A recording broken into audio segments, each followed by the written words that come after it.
depends what you get rejected. Work instead of having cocktail. Lavish ones. You know, some of the solutions. Considered to be the order, even though, you set up a neighborhood killed so easily. So that's very important. Well, we are back to governing in the U.S. after the president laid out his agenda for the year to come during the recent State of the Union address. But will the president have more success in this second term on thorny issues like immigration and gun control?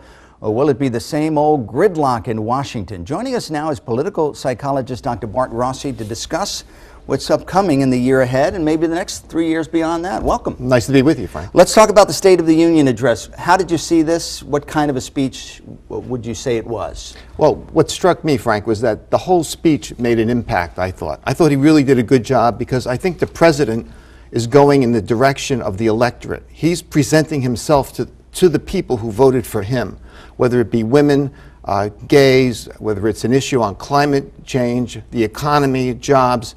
He's trying to look at the middle class and everybody who basically voted for him. So I think that's how he presented his speech.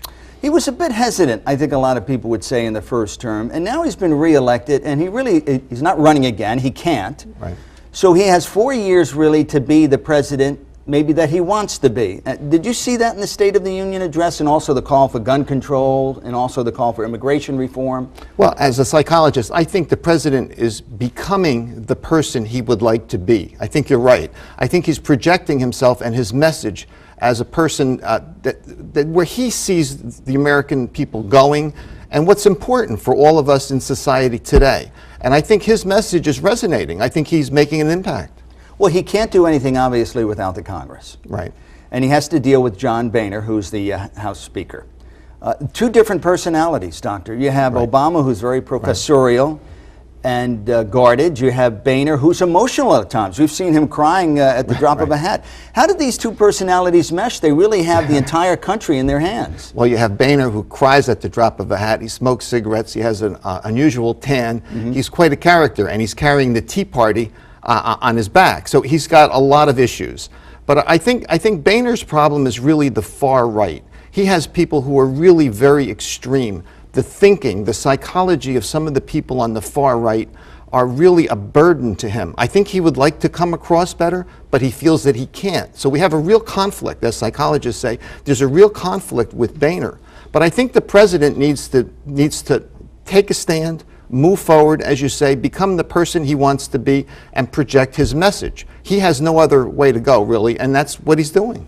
What about, and we've been reading about this, the Republicans trying to rebrand themselves. They're trying to become more of the conservative, middle of the road Republicans that they were in the past, and trying, maybe, from what I've read, trying to push the Tea Party a little away so they can negotiate some of these deals.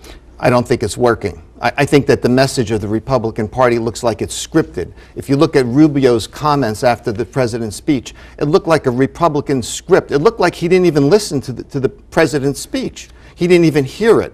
He went on to these one-liners, one after the other, and my suggestion for the Republican Party, as a psychologist, would be deal with what makes sense. For example, less government. What is the right role of government? I mean, Republicans do have a legitimate idea there.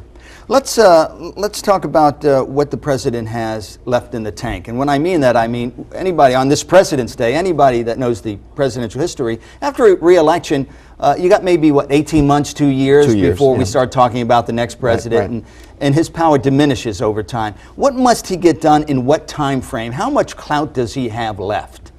Well, I think he's got about 2 years, and I think he's got to work on immigration because I think that's something that he wins no matter what. I think he wins by projecting some kind of a compromise here. But he also has to win on the economy, so he's got to move on jobs. I think he needs to move on the government actually doing something to help jobs. I know some people think that's grand and it's too much government, but I don't think so. I think if we can work with bridges and roads and make some real impact in society, he'll be a winner. We also have short-term, this fiscal cliff, this second fiscal cliff that's coming, and these forced budget cuts and tax increases, sort of, for lack of a better description, a suicide vest that the Congress has put on itself and has to resolve this issue before probably the end of this month. Do you see that being resolved, or what happens? Well, the president said it's not going to happen. I'm not sure about that, but I have a feeling. Well, is he playing chicken at this point to see who is going to blink first? I think so. I think he's projecting it that he doesn't want this to happen, and he's going to lay the blame, obviously, at the feet of the Republican Party if they don't compromise and if there's something that's not worked out. I think that's what he's doing, and that's probably the game he has to play. Does he have to play hardball from here on in to get something done? And I mentioned the first term he was trying to negotiate with the Republican majority in the House. Does he have to play hardball, or is there room to negotiate, or will he just waste whatever clout he has for the next couple of years doing that? Well, as I've said before, the president does have a winning personality. Mm-hmm. He is comfortable in who he is as a person, in his own skin. He needs to do more of that, in my opinion. He needs to be, you say hardball, I say he needs to be really himself and project his own personality vis-a-vis each of the issues. Do you think he has to be more sociable, inviting them over more, putting their hands around their shoulders, talking with them a bit more? And we have just about 10 seconds left. Well, Lincoln did that, so maybe the president would do well to do that as well. All right, political psychologist Dr. Bart Rossi, thank you so much. We appreciate it.